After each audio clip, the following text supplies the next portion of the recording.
All right. So awesome. Hi everyone. My name is Adnan Sayed. Welcome to our ExploreTech seminar. Today we'll be talking about cybersecurity and also talking about some language of business that new talent for the tech industry should know and have insights about. And we're joined today by Jeff and Jean-Louis. We are going to be starting with just the Tech Talent Accelerator. So just as a housekeeping rule, I'd like to request you to turn off your mic and turn off your video and keep that turned off as participants. And what we'll be doing is I'll go over how this session is going to work. I want to first acknowledge our partners. So the Tech Talent Accelerator is a program that's in partnership with CompTIA, which is the largest IT tech industry association in the world. It's headquartered in the US and has a Canadian chapter as well, and chapters in other parts of the world as well. We are also funded through the Ontario government, so I want to acknowledge them as well. And this program is at Ryerson University. So we'll start with a land acknowledgement. So Toronto is in the dish with one spoon territory. I got muted. The Toronto is in the dish with one spoon territory. The dish with one spoon is a treaty between the Anishinaabe, Mississaugas, and Haudenosaunee that bound them to share the territory and protect the land. Subsequent Indigenous nations and peoples, Europeans, and all newcomers have been invited into this treaty in the spirit of peace, friendship, and respect. So with that, I want to pose a question to you all as students.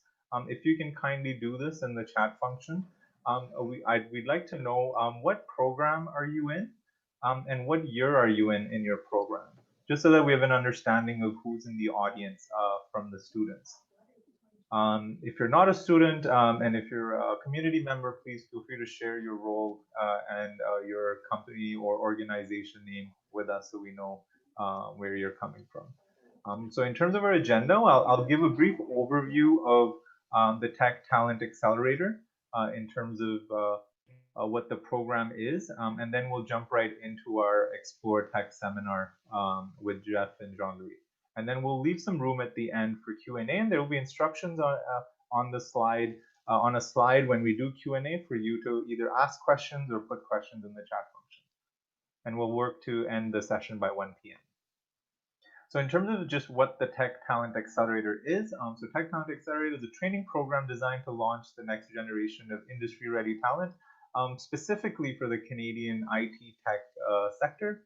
We are a partnership between Ryerson, CompTIA, and CompTIA's member companies. In terms of what we do, our activities are in the red bubbles that you see there.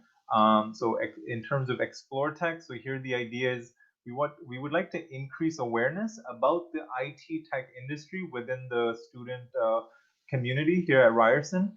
And this ExploreTech seminar you're attending today is part of that. We'd like you to learn more about what the industry is about, how it operates, what are its jargon, what are the opportunities and disruptions that are happening in the industry. So that's why these seminars are important, and we'll be running these at least one every month for you to attend. It will be this 12 to 1 lunch hour where we'll be doing it. We will be hosting a hackathon a year. So this for our first one will take place in February of 2021, and please follow us on LinkedIn and look at our website for updates for this. So for final year students at Ryerson, we have another aspect of our program called Experience Tech.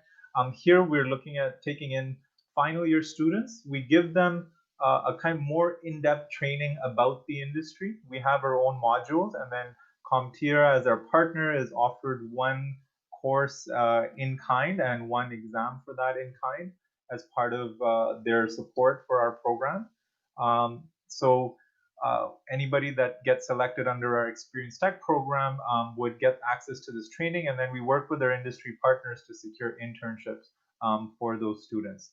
There was a call for applications for May 2021, and that was closed just a few days ago. And if anybody here is the ones who submitted it, thank you so much for your interest, and we'll get back to you in probably a 2-week window with an update about your application. So in a nutshell, what I just wanted to say is our program is meant to kind of our students and students at the universities in general, you're getting educated in disciplines. So be it chemistry, biology, be it business technology management, or any engineering focus, those are all disciplines or subject matters. What we're looking to do with our program is transition you to an industry in the economy. And the one we're focusing on with this program is the IT tech industry. I do want to just acknowledge my advisory board. A number of them are here in the as well. So just to highlight that, at least from what I see in the participants, I know Gordon is here, as well as I've seen Rita and Adam are here, and I believe I think I saw Marco for a second there as well. Yeah, Marco is here as well. So thank you so much. Just want to acknowledge our advisory board. They've helped design the program I just presented in the previous slide. And they continue to provide immense support to helping move this program forward and launching it. So with that, I'd like to get into our ExploreTech seminar, which is what you're here for today. I'll start by introducing the two speakers, and then I'll pass it over to Jeff to start the conversation. So Jeff Dawley, in 2018, Jeff co-founded Cybersecurity Compliance Corp to address a communication gap in the cybersecurity space. The Cybersecurity Pulse solution provides board members and non-IT executives with a complete view of their cybersecurity environment while equipping IT professionals with a framework-based assessment and roadmap for future improvements. Before devoting his career to helping SMEs better understand their cybersecurity environment, Jeff worked in finance and technology across a broad spectrum of Canadian international organizations. With him, we have also Jean-Louis Martin, is an information technology ace with significant experience in manufacturing, distribution, construction, consultative, and financial information services spanning across many business sectors. As an emerging innovation leader in the new digital era, he seeks to unlock the full capacity of technology to anticipate the needs of tomorrow. In one sentence, JLM ignites action, delivers exemplary leadership with a superlative record of optimizing company growth, driving strategic initiatives into tactical results. So we have really experienced leaders here kind of contributing their insights about the IT tech industry with us. So with that, I'll welcome Jeff and I'll welcome Jean-Louis. And Jeff, I'll just unshare my screen and then you can take over. Go ahead, Jeff. Thank you very much. And hello, everybody. Welcome to the session today. I am going to share my screen. We're going to run through a presentation with some slides just to give a little bit of impact to what we're saying. Just again, by way of introduction, I appreciate all of the kind words. Thank you very much for inviting us to talk to folks today. And then can you give me a thumbs up that you can see the slides? Perfect. And then just requesting Jean-Louis if he wants to turn on his video as well and just come on to there. JL, so much like of us operating out in the countryside in our comfortable houses, I think JL's going to stay as a voice from the shadows. Okay, got it. Yeah, I've got bandwidth issues. So welcome, everybody. Thank you very much for joining us today. My name is Jeff, and I'm going to bring a little bit of a different perspective to the conversation. I've invited JL because his background is also a little bit non-traditional when it comes to plotting out a career in business coming from a tech background. So a quick caveat to the conversation. Happy to see a very interesting collection of backgrounds and programs. I am a graduate of a business program who decided to pursue a career in accounting. Having spent most of my career as a CFO or head of finance, working through the finance area, I now find myself running a cybersecurity company. So when we get into some of the opportunities out there, there are definitely tech opportunities that come about for tech people to move up through tech areas. However, you always have the ability to use what you've learned in your discipline and apply it to subject areas and businesses and industries that you find interesting, and you will gravitate to the things that you find most rewarding. So we've focused today on taking you through a bit of a journey. First of all, I want to welcome Jean-Louis. His background is a combination of tech experience and general business that he's acquired through both education and his career. As a C-suite member, an executive level position, working in a manufacturing and distribution environment, JL brings this remarkable perspective and is going to help us bridge the gap between what you learn in your education and some of the technical things you do in entry level, right up to that career path that you're charting for yourselves, either as business owners or managers, or as simply the executive at the head of your particular function in an organization. So we're here today, and we've been invited specifically because of our connection to cybersecurity. And we all know cybersecurity is one heck of a hot topic. Everybody seems to want to talk about it, but so many people we talk to don't know how to get started. They don't really understand the difference between cybersecurity and tech.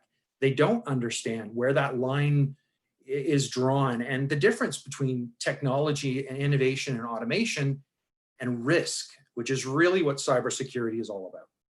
So I'm going to lay the groundwork a little bit. JL's going to chime in with some of his experiences just to give you guys a sense of why cybersecurity is such a hot topic in the world today for businesses, business owners, and other organizations. We're going to talk about the evolution of cyber threats. In our heading, we said we would talk about innovation. Innovation isn't only happening within companies and organizations looking to protect themselves. It's happening on the other side of the coin as well. And so it's a bit of, as JL said the other day on a call, it's a bit of an arms race. And so it's important to be managing risk, not just trying to keep up with the weapons.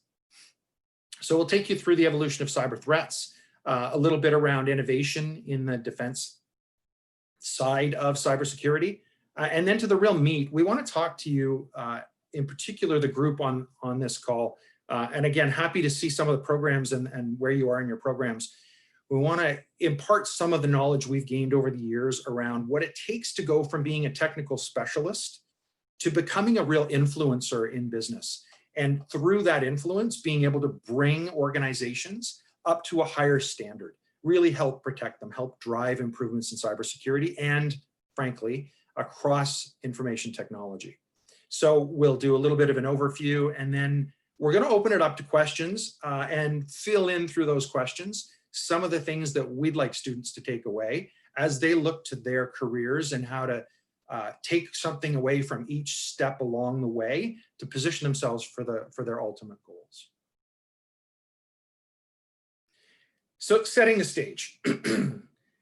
Everybody for the longest time looked at IT as a back office programmer, head down, keyboard attached to fingertips job. And then Y2K came along, and there was this whole concern about businesses going down. And because of the popularity of this tech explosion and the proliferation of the internet, people who were running IT suddenly became candidates for the CEO's chair.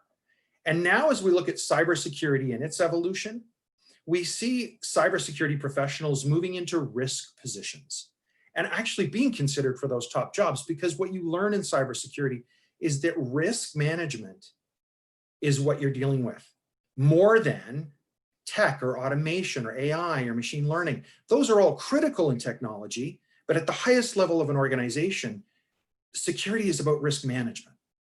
So a couple of headlines. Insurers are citing it as the biggest business risk in the world for businesses. It's now taken a backseat to pandemic and lockdowns, but only slightly. And the reality is that as we've locked down and sent people remote, the risk has increased. And we'll talk a little bit about how that's happened. Now healthcare is under attack. Infrastructure is under attack. And so cybersecurity is not leaving the conversation. It's actually conjoined with the conversation. A couple of slides around proliferation, around the growing threat, the evolution of threats. This is in millions of infections, and it's the growth rate for you to look at. There's no way to express how quickly threats are growing and proliferating throughout the internet across endpoints around the world, whether they are infecting and attacking a user, a bum in a chair, or whether they're getting into systems, IoT, and infecting from there. It is growing and growing and growing, and it isn't going to stop. And we'll talk about some of the innovations in that unsavory space that are allowing that growth rate to continue to increase.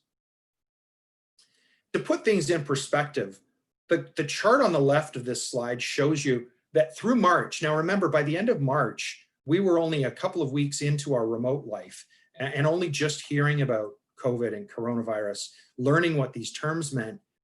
At that time, there were already 200,000 malicious emails circulating, and look at the malicious sites and malicious URLs. That proliferation, that expansion of attack happened very quickly and continued for a couple more months.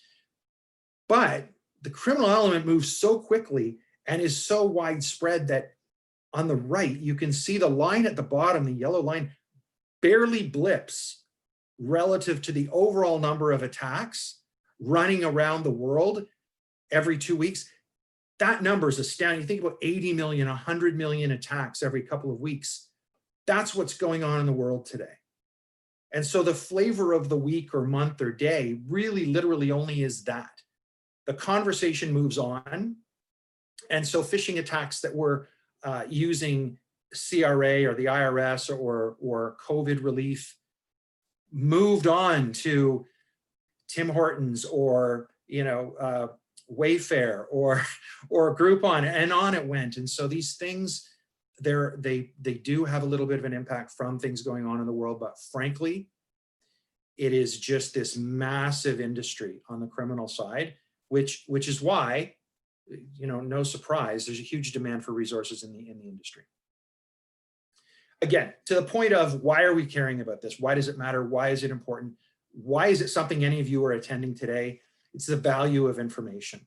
So natural, right? You think credit cards and healthcare records, they've got value. What people don't realize, and a story that I'm going to tell you about a person who came to see us a year ago, said, Jeff, I really like your business. I really like where you're going with it.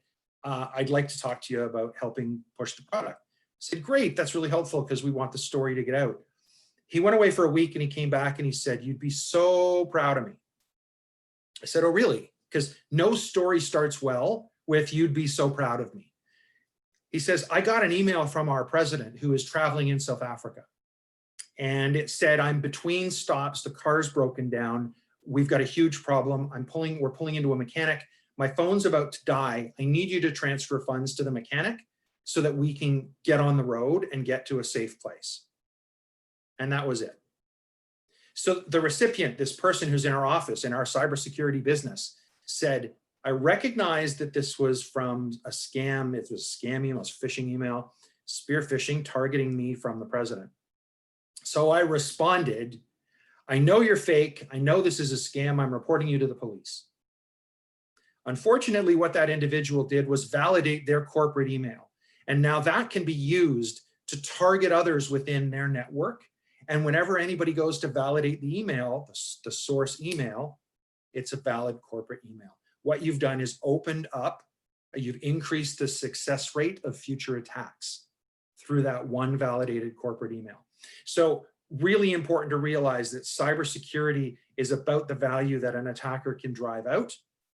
And in this particular case, man, they're looking for that corporate email validation as much as they're looking for any other specific piece of data. JL, do you want to maybe give an example of where you've seen attacks happen, where people are going after information that may not have been what you expected, or sort of a traditional credit card or financial information? Yeah, for sure. We deal with a lot of third parties that are overseas, specifically in China. And a good friend of mine who runs a small import business, he was dealing with these with his vendors for many, many years. But what happened was that a third party interjected themselves in the email flow between himself and his supplier, and were listening into the conversation. Now, these people had access to the internet in some way, were sitting on a router in between the vendor and the customer, and they had the ability to intercept the emails, see the emails. And so what they did over the span of, we estimate about a year and a half, really understand the language that they were using between each other, even the inflections, sometimes the spelling mistakes that they would get, from having, Chinese as a first language as opposed to English. And so really they were architecting themselves to impersonate at a specific critical moment. And that specific critical moment was when the transaction was about to happen, i.e., you need to pay me. I've sent you a container full of product. And so, wire me the money so that we can release the container to the ocean liners. And, 3 months from now, you'll get your product. So what they did is that at that inflection point, having watched this many, many years, they knew exactly when to interject. They basically took over the email, and all they did was change a little bit of the wording and say, oh, by the way, we've changed our banking information. Here's where you need to wire the money for this specific transaction. So my friend at the other end, again, unbeknownst to them, provided the information to his bank, wired the money across to the tune of about $120,000, and so sat there expecting his product to be delivered.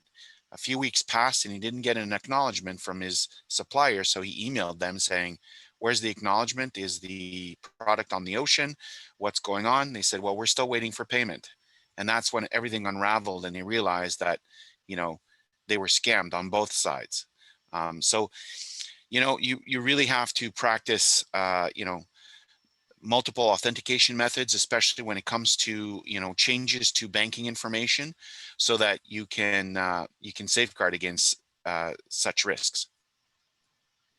Yeah, can't stress enough. Awareness for everybody on your team becomes one of your critical areas of defense. So just the sort of the last point of emphasis for those that haven't heard these stats before. 1 in 5 Canadian companies say they were attacked. That's a 2018 stat. That number is increasing. 50% of small businesses just simply don't allocate money to cybersecurity. In today's day and age, that's an astounding number. But more critical is that 60% of small businesses that are attacked go out of business within 6 months. This is an unacceptable statistic. Unfortunately, we are out there pushing every day to try to educate people. And cybersecurity is as much about education as it really is anything else. Trying to get the message across that there are steps you can take them. So I want to talk a little bit about threats. JL provided a perfect introduction into the types of threats that are out there. And I'm doing this to highlight for you that this isn't just a technology problem. Technology professionals are doing amazing work protecting businesses, innovating in this space, creating things that are going to protect businesses well into the future.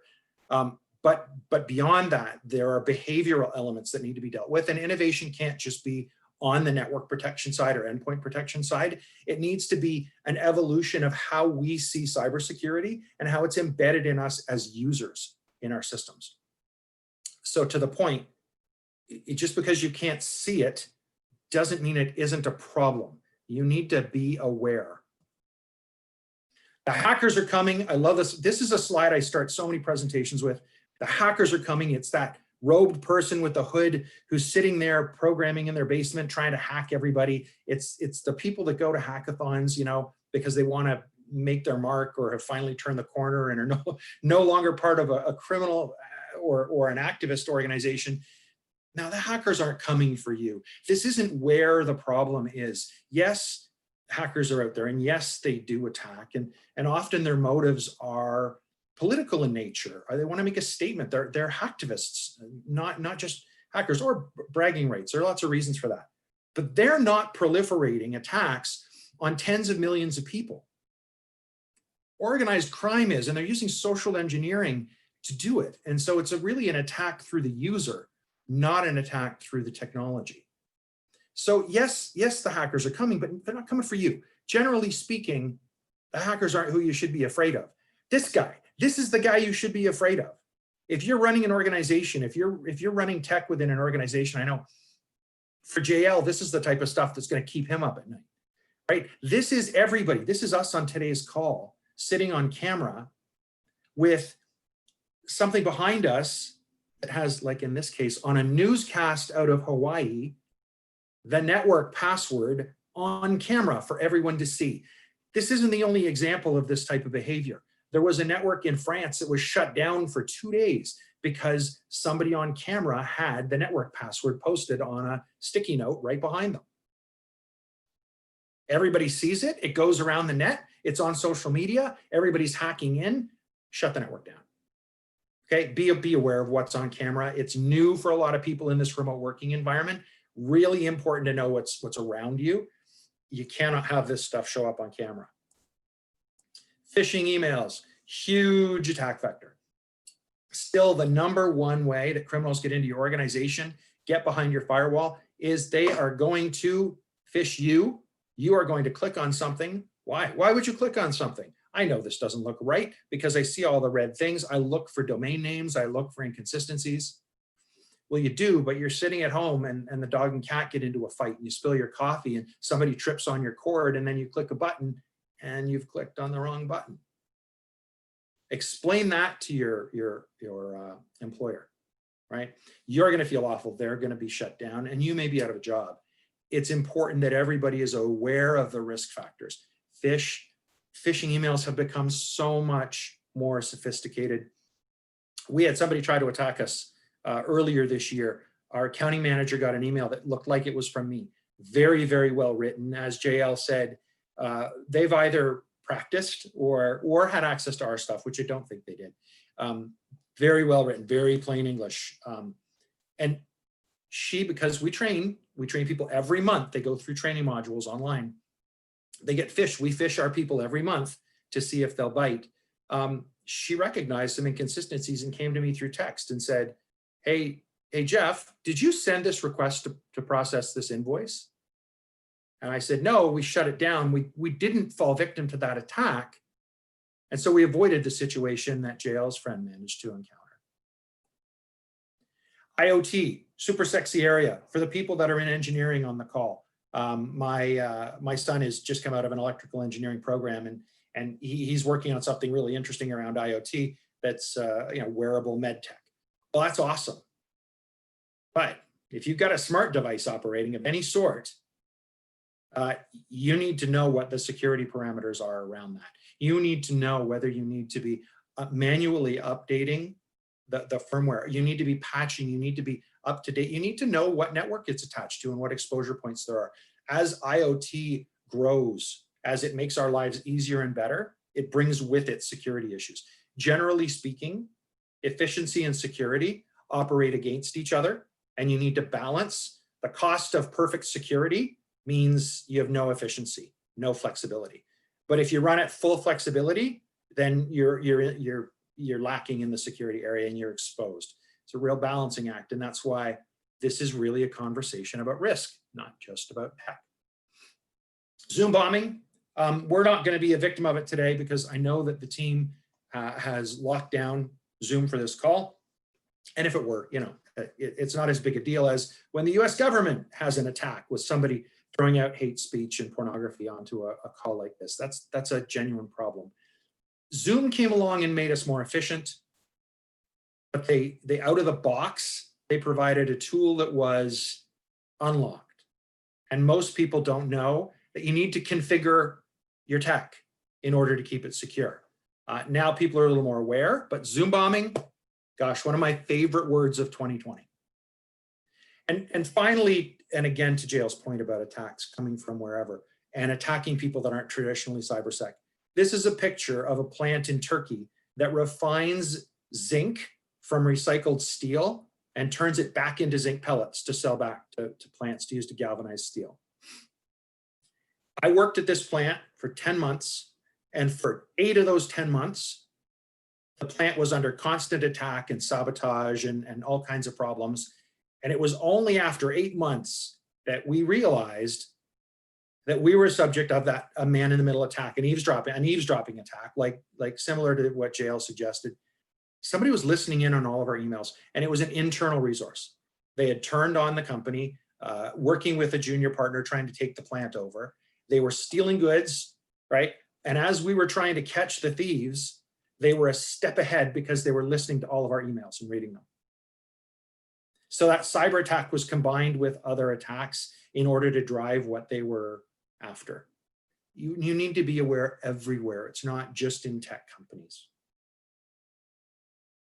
So we talked about types of threats. Going to quickly talk you through a couple of these evolution of threat areas. Spear phishing and phishing, really becoming sophisticated, and they're frankly using AI. They're using machine learning. They listen to the language that's being used between a couple people, and then over time they learn that language and can then replicate it in their first attack. Deep fakes, obviously big out of US elections, videos that can be done mimicking personalities. They're becoming more sophisticated. The only way to combat that is awareness. Zoom bombing, love Zoom bombing, I've said that, but, and JL highlighted this, and I'm going to turn it over to him to comment in a second. Ransomware as a service. When you succumb to an attack and it's successful and it gets, and you get paid, somebody gets paid out of that attack to unlock data, that solution can now be sold. And what's happening is there's an entire marketplace out there where a successful ransomware software is being licensed out to low-level criminals or hackers who can then spread it far and wide, and it's called ransomware as a service. The data lists are available on the dark web, and suddenly you've just got reams and reams and reams of ransomware out there that's being pushed out by multiple parties who are very low tech. You don't need to be a sophisticated hacker anymore. JL, tell us a little bit more about your experience in seeing ransomware just growing as a business. Yeah, absolutely. We've seen a dramatic insurge of attacks on multiple vectors, specifically through phishing and some of these, catch-all dragnet approaches. And, in looking at it deeply, what you realize is that, in hearing Jeff talk about this, they're using AI and, deep fake and all these other things and phishing campaigns, most of us will go, oh, well, you require to be a very highly specialized, very technical person to really know the nuances on how to do that. And the reality is, no, you don't. You can be just a person with a few dollars in your pocket. We're talking $1 or $2 or $3 US. If you live anywhere in the world, you can subscribe to these hacking platforms as a service for almost no dollars. And what you're doing is you're then buying a list somewhere on the dark web, and you're combining the two. And really, it's your know-how of, clicking and dragging and trying to do things that work. And then what happens is, inevitably, you land one fish, and that one fish, gives you a return on your tiny investment. And really, that's the reality that we're facing as these platforms came online. I don't know if you saw the slide earlier. Around the 2014, you saw a dramatic insurge of the number of attacks, almost double in 1 year. And the reason for that is these guys that used to be the highly technical people that needed to do some studying for 6 months to be able to deliver an attack, they turned around and said, I'm not going to do that. What I'm going to do is I'm going to deliver a platform so that I can sell it to thousands of people for a few dollars a month, and I'm going to make tremendous revenue. I'm above board because, where I live, it's not that big of a deal. I'm not doing the hacking myself. Others are responsible for it. Therefore, I'm exempt from, having the authorities come after me. So this is an avenue where the actual specialists, they're boiling down their knowledge into these platforms so that anybody can become a hacker. Now, the story I have for this is kind of an interesting one. And anyways, it may not be relevant to this discussion, but I'll hand it over back to you, Jeff, and we can continue. Okay. So that's great. That criminals are evolving. Super. Let's talk a little bit about what we're doing in defense or in response to that. So first of all, defense in depth. I put Shrek on here for his famous quote, onions have layers, ogres have layers, we both have layers. Well, defense has layers. Defense in depth means putting security at every layer of the organization. This isn't limited to your network. It's not limited to your endpoints. It involves every aspect from the person in the chair right through to where you're housing your data and how you communicate it. And that approach is expanding. And as people learn more about it, they're able to protect themselves better. We're using AI and machine learning, not in the same way as the criminals are. It's not to try to emulate anybody. It's to look for anomalous behavior. It's embedding machine learning in, letting it watch what normal behavior is within a network around the volume of traffic and data flowing. Where it sees an anomaly, it can quarantine that particular area, that particular piece of software, that user, and let people investigate without causing any harm. It's fantastic on the detection side of what's going on in the world today. But gamification, now we talk about people. What are we doing about people? Because training people in their seats is critical. Awareness training is your first line of defense. That's where most attacks come from. Gamifying security, creating cybersecurity escape rooms. There's a huge push through universities now to look at how you can change behavior based on genuine psychology and psychological research and embed cybersecurity principles in so that people are retaining what they see as they move through their daily work life. Hackers move from attackers to working for companies as part of their defense. That creating teams, white hat teams, blue hat teams, red hat teams, creating teams of people who have particular roles in defending the organization or mock attacking the organization. These are, again, so critical to the evolution of defense. And evolution is what it is. It means watching what's going on and creating a response to it, full stop. So the last piece that I want to highlight really relates to this particular webinar and the work being done by Ryerson and others. It's bringing together industry and education and helping to develop talent. I'm going to show you a slide that speaks to why it's important you're listening to me today and why so many people are considering careers in cybersecurity.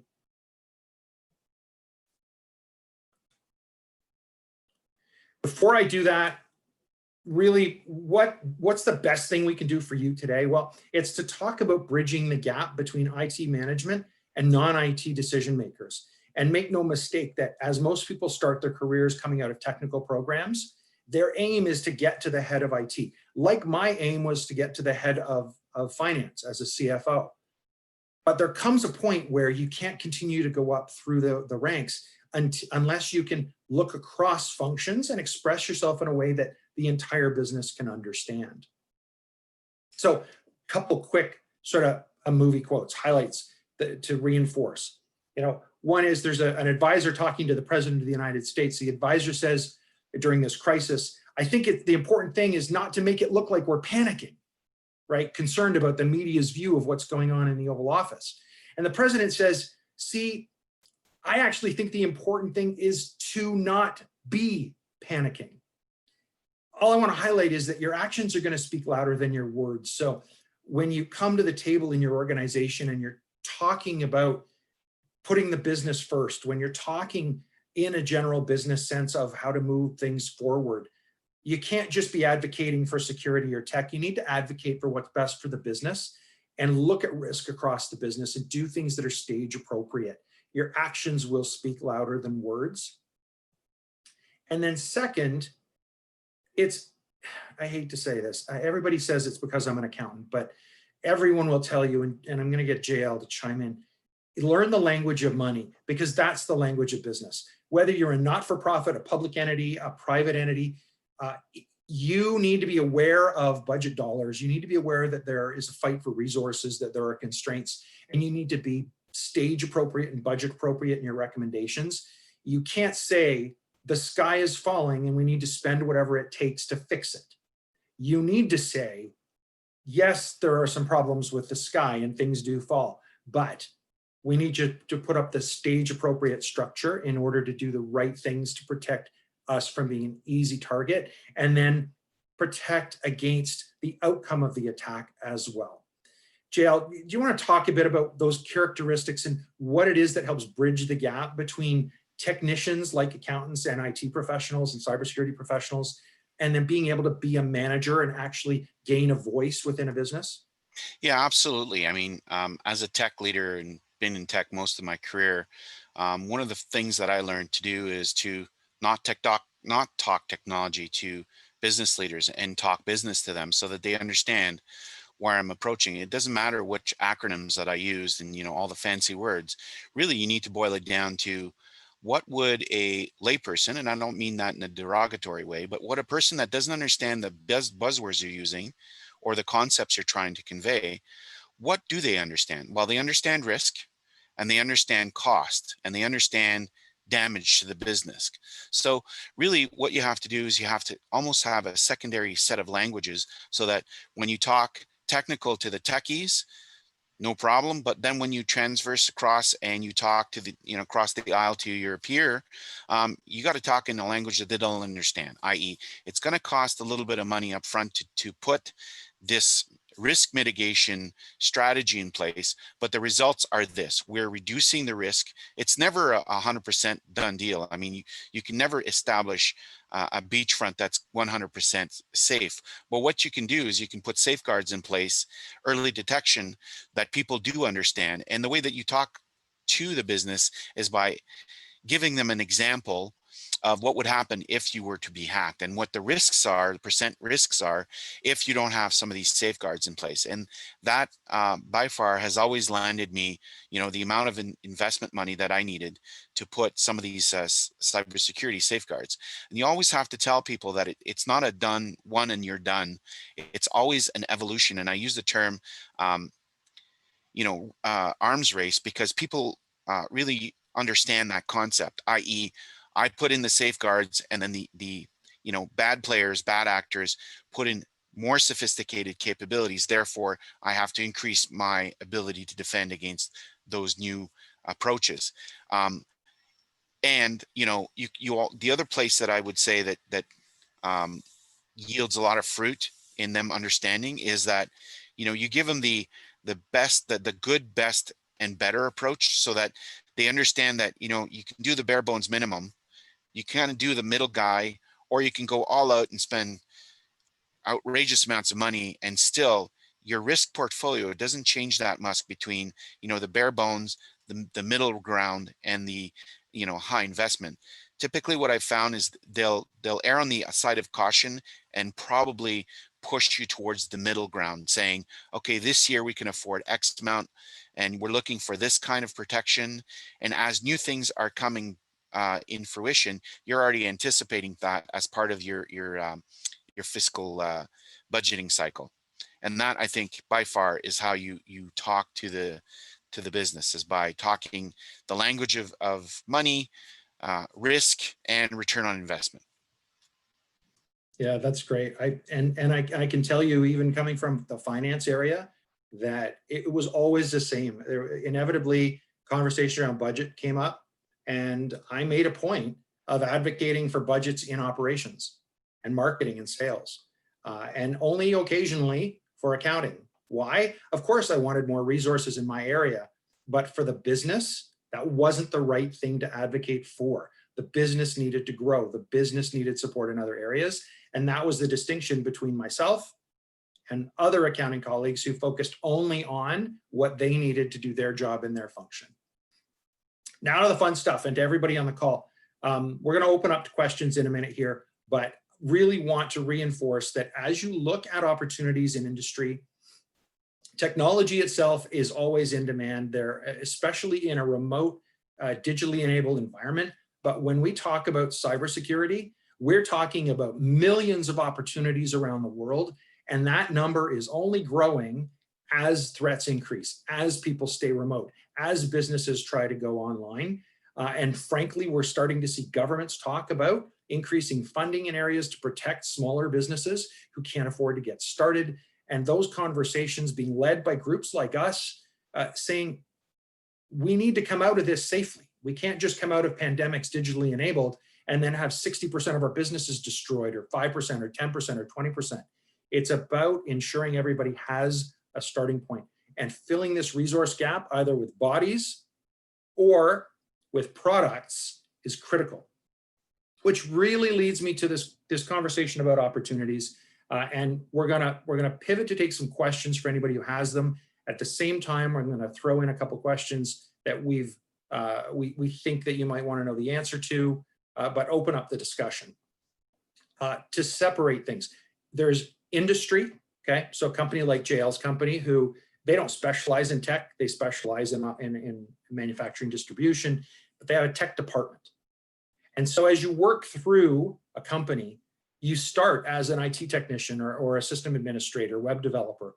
Then you move through increased credentials and experience, and you can become an auditor or a cybersecurity consultant, a penetration tester within the business, incident response within the business, or a manager. And then finally, your goal, if you choose to go that far, is to hit the C-suite in a chief information officer role, chief technology officer role. But increasingly, there is a CISO role, chief information security, but also chief risk officer becomes something that you can aim at, because risk management is what you're all about. Very different opportunities and much broader when you talk about getting into a tech or a cybersecurity company. And I'll sort of give you the example of the fact that I'm an accountant and I run a cybersecurity company. So not only am I not in my field, but I'm also in a general management role in a tech area, a completely different tech area than what I was in. So when you start at entry level in a tech company with any kind of technology background or subject specific background, now you've got opportunities in finance and marketing, customer relationship management, customer support, or you could be product specialist or in IT, but it's a much broader. And now everyone on the call who may not be in a computer science program can see that there are these huge opportunities within the space, building and distributing products, looking at the market and what the needs are, being able to account for things, and frankly, to look for programs to finance some of the innovation that's going on. Those are all critical and aligned with tech. And so then you move on to becoming a subject matter expert, an ops manager, customer support manager, a solution architect, right? And then as you progress further, now you've got that opportunity to be the CEO. You are with a company that will benefit from your experience in your discipline. CEO, COO, and frankly, all the other roles are open to you. There is no limit to what it is that you're capable of achieving.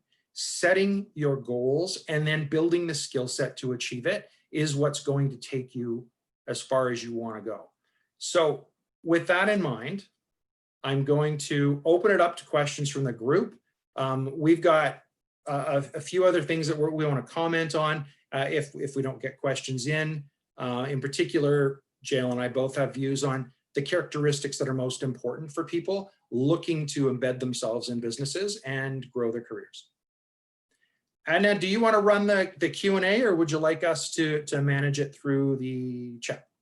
Yes, no, I can run the Q&A. So I can go through the chat and yes. So thank you so much again, Jeff and JL. Really appreciate the insights you shared with us.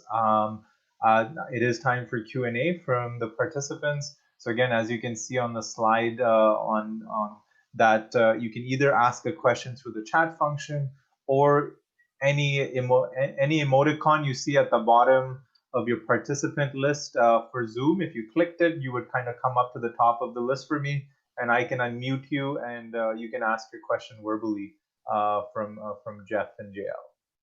Great. So just while we're waiting for people to chime in with questions, JL, can you tell me a little bit about what you value the most in students or entry-level folks coming into the organization in order to have them be as productive as possible and look to career growth within the organization? Absolutely. You know, one of the key things we look for is not necessarily your technical aptitude, but your zeal to be successful, your desire to learn, your ability to, you know, understand concepts when given an assignment, you know, you're in it to win it kind of thing. So for us, we do look at technical aptitude, but it's not the determining factor when we do hire into the tech group. We actually look for fit in terms of basically our company philosophy, you know, the culture that we live with every day. And we're looking for like people to be participants and to take on those roles with zeal. more so than technical, because when it comes to technical, I can train you. I can have you go and get additional training. You can do training on your own. You can learn on the job.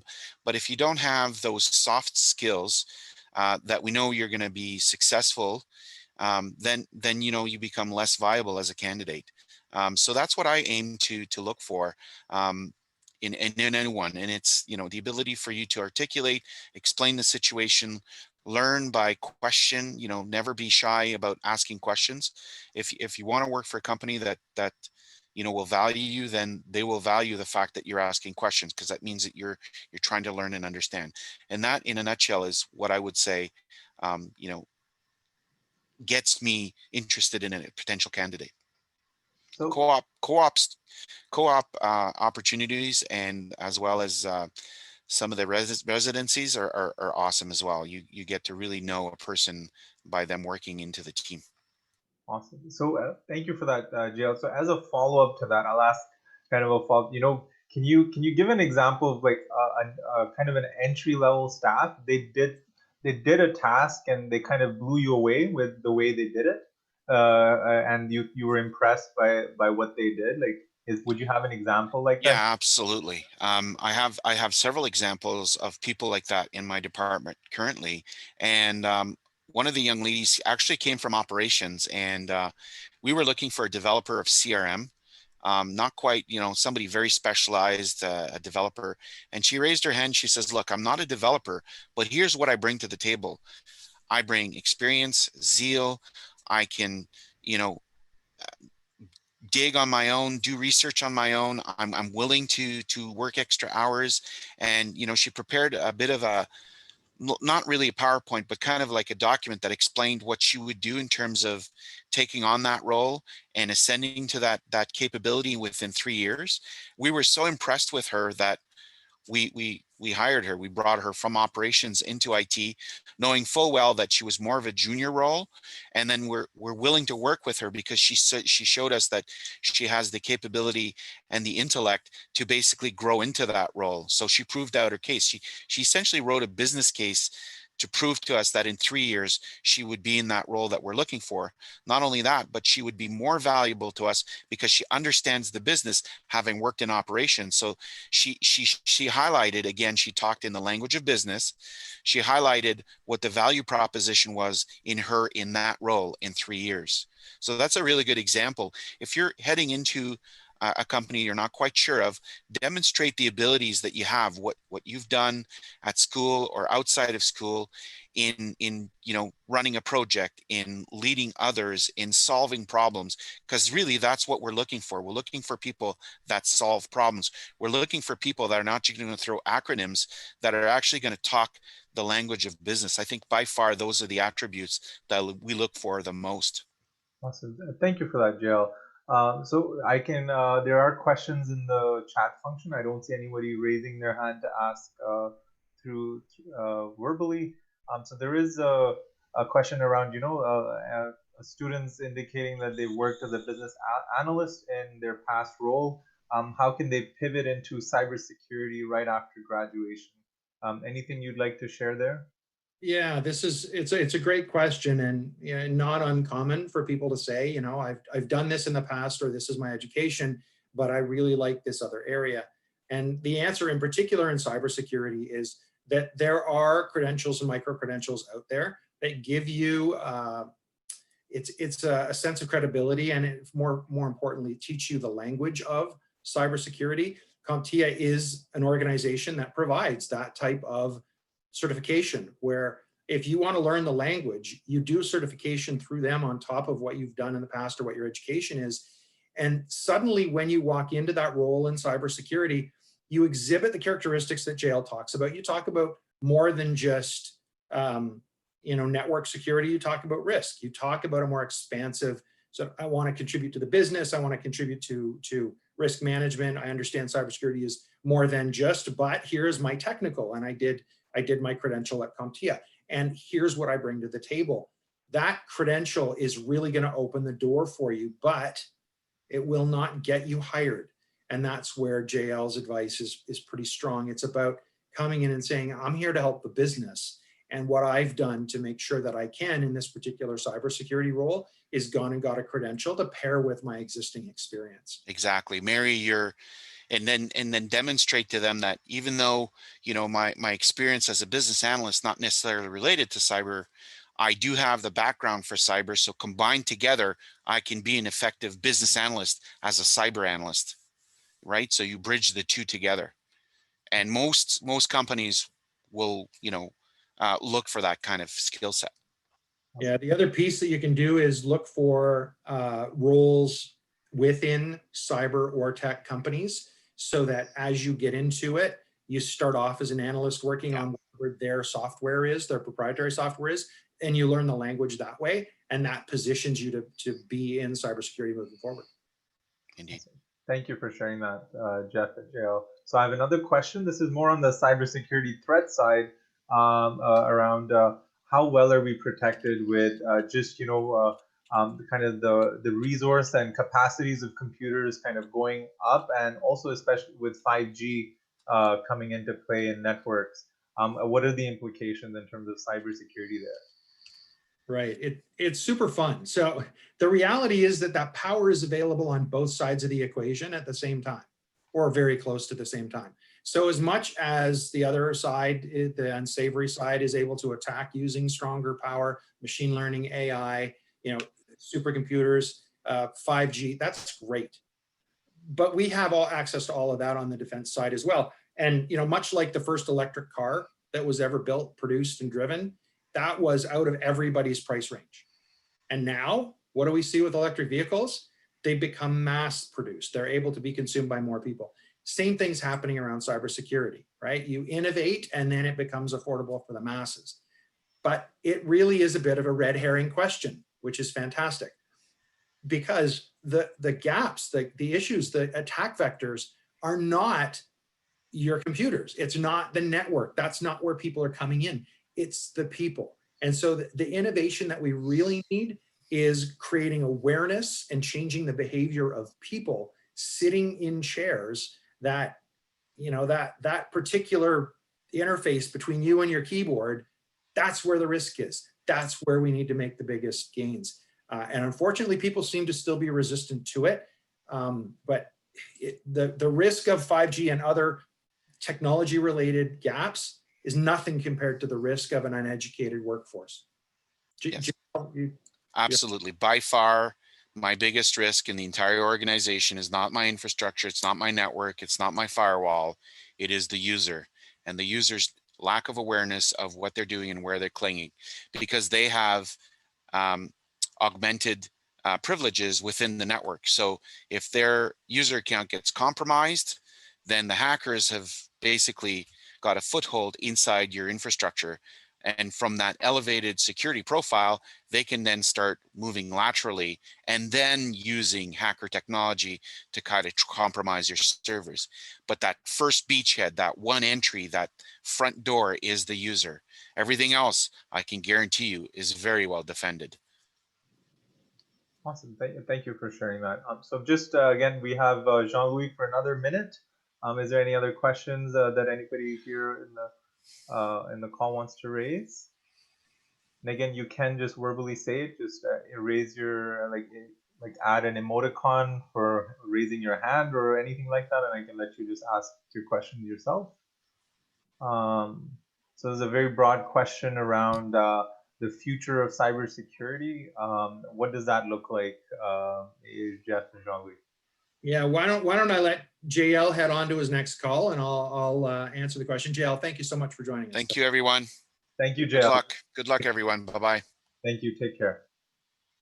Yeah, cybersecurity, the future of cybersecurity is going to be distributed and affordable. It's going to be security as a service. It's going to be embedded in a lot of our technology. There will be an attempt to mass produce protection at the end user level that is designed to protect against the easy, stupid attack, right? There'll be AI embedded in tools that try to correct your behavior as you're doing it. But the reality of cybersecurity risk is, as we've said, it's people. The evolution of cybersecurity is in reprogramming the brains of users to prevent them from engaging in the type of behavior that results in attacks. Awesome. So I do have a raised hand. So Go ahead. the same gentleman who asked that question. So Manhar, so please, if you can unmute yourself and you can ask your question. Hi. Hey.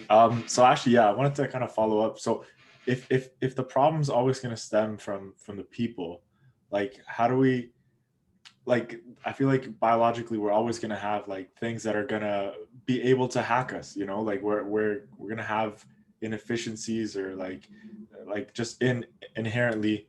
So how do we kind of build a security around the deficiencies that we have as people? No, that's awesome. So the reality is that crime's been around for, as long as people have been around. And there's always somebody that can be attacked. And there are always vulnerable populations that can be attacked. And so it's about, as you say, it's putting protections in place that make sense to prevent those easy attacks. So the innovation on protections around gamification and interesting ways of educating people. Yes, there will be endpoint evolution that happens.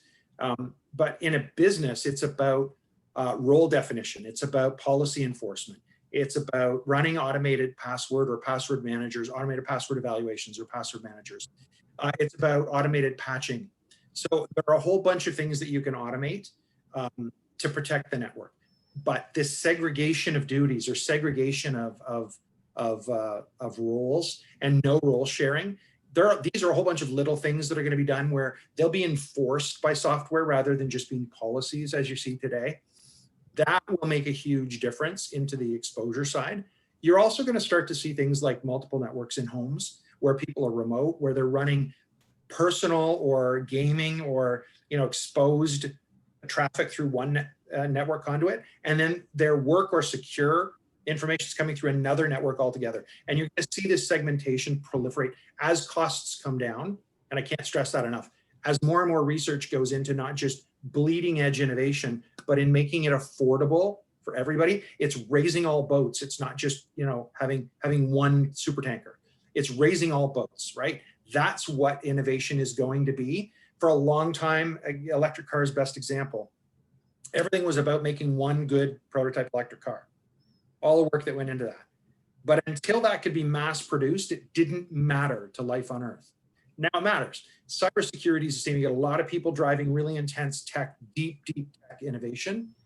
And then we've got to find a way to distribute it affordably using SaaS-based tools, using assessments, using the types of tools that are not just going to deal with the software, not just deal with the hardware, but deal with the users. And that innovation is happening. Honest to God, I see the coolest things every day about VR training, augmented reality training, escape room embedded physical training, where you're in a room and every threat you see is a cyber threat, not a typical escape room.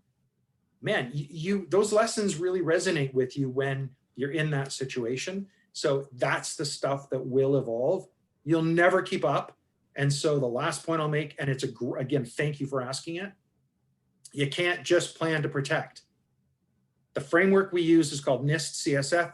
It's out of a standard setter. It's a life cycle framework that says you identify your risk, you protect against attack, but then you have to have things in place to detect an attack, to respond to it, and to recover. And if you haven't done all of that, you're failing your stakeholders. And that means you anticipate being attacked and know what you're going to do after to shut it down, move on, and keep your stakeholders in place. Awesome. Thank you for that, Jeff. Appreciate it. Manar, would you have a follow-up? Again, I'm taking a bit more of your time, Jeff. Just understanding this would be a last one, Manar, and then we'll okay. the event. So go ahead. I'll let you ask one last. It's a bit theoretical. Say something like Neuralink happens with like what Elon Musk is working on, and we're able to embed technology directly into our brain. What are the cybersecurity implications of that? Because I was having a conversation with a friend, just like, well, think about all the pros that might come from something like a technology where, like we can directly communicate or directly interface without having our hands or words as limitations, but our thoughts and everything can just be communicated. So then like, but that opens you up to like a whole realm of different kind of attacks or vulnerabilities. So what are some thoughts? Yeah, so it's happening today. All of that happens today. It's not theoretical. Read an article yesterday about something like that that's happening that's remote managed by neurosurgeons in order to monitor and manage behavior for patients. It's actually very similar to the thought process around managing an autonomous vehicle deployment for mass transit, where the reality is you don't create live links of data that are able to be attacked and create situations where control can be obtained.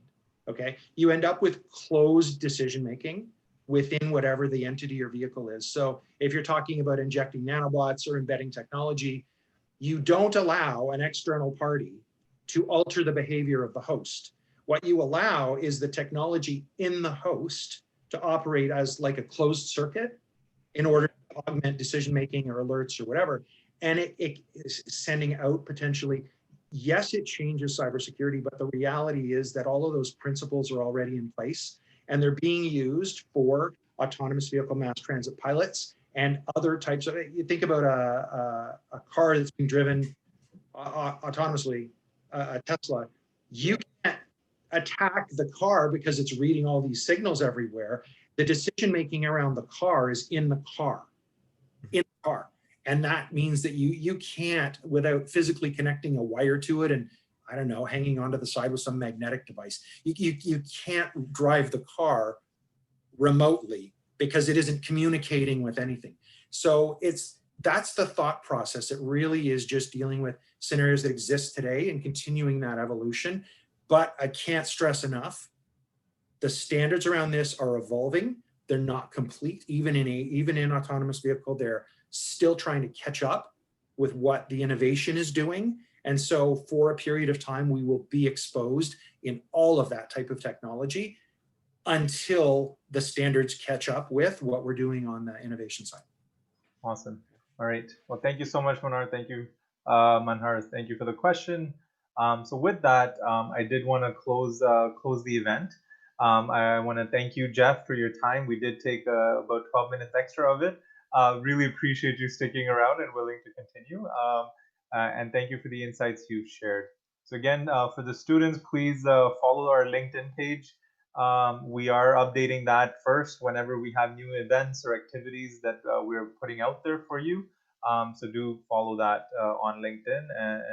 And yes, thank you again, and happy holidays. Our next seminar will be after the holidays. So thank you, everyone, and take care.